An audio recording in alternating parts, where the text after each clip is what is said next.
Saturday అమ్మ వాళ్ళ ఇంటికి వచ్చానని చెప్పాను కదండి. యాక్చువల్లీ అమ్మకి హెల్త్ బాగాలేక వచ్చానమాట. సో ట్యూస్డే వచ్చేసి వరి కోతలు అనమాట. వరి కోతలు స్టార్ట్ అయినాయి. వరి అంతా ఎన్నుకొచ్చేసిందండి, కోతకొచ్చింది. సో అమ్మ అయితే పొలంలోకి వెళ్ళలేదనమాట. సో వంట చేసి పంపించేస్తే మధ్యాహ్నం వచ్చిన పని వాళ్ళకు అన్నం పెట్టాలన్నమాట మనుషులకి. ఒక 10 మంది కూలోళ్ళు అయితే వచ్చారనమాట. సో అందుకని చింతకాయ తొక్కు పచ్చడి, అలాగే వచ్చేసి ఆలుగడ్డ కర్రీ అయితే ప్రిపేర్ చేశానమాట.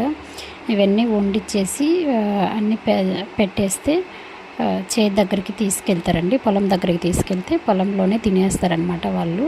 సో అందుకనేసి మార్నింగ్ వస్తారనుకుంటే కూలోళ్ళు రాలేదనమాట. ఆఫ్టర్నూన్ భోజనం పెట్టమన్నారు. అందుకనేసి ఆఫ్టర్నూన్ భోజనం అయితే రెడీ చేసి పంపించేస్తున్నామండి.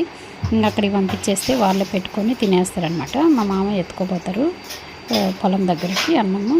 సో సమ్మర్ కదండి, ఎండలు అయితే చాలా ఎక్కువగా ఉన్నాయన్నమాట. పని చేయాలన్నా కానీ ఎండ చాలా ఎక్కువగా ఉంది. సో ఈవినింగ్ వస్తూ మా వారు ఈ దోసకాయలు అయితే తీసుకొచ్చారు. ఇవి చూడడానికి పచ్చిగా ఉన్నాయే కానీ స్వీట్గా అయితే బాగానే ఉన్నాయండి, పర్లేదన్నమాట. సో అప్పుడు వచ్చినంత టేస్ట్లో అయితే ఇప్పుడు దోసకాయలు రావట్లేదన్నమాట.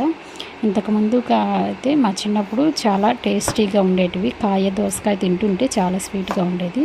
సో ఇప్పుడైతే కానీ రావట్లేదండి. ఈ వీడియో కనుక నచ్చినట్లయితే లైక్ చేసి, షేర్ చేసి, సబ్స్క్రైబ్ చేసుకోండి. కొంచెం మీరు కూడా సబ్స్క్రైబ్ చేసుకోవడం వల్ల, ఒక లైక్ ఇవ్వడం వల్ల నాకు కూడా చాలా మోటివేషన్గా ఉంటుంది. ఇంకా ఎన్నో వీడియోస్ చేయాలనిపిస్తుంది. Thanks for watching.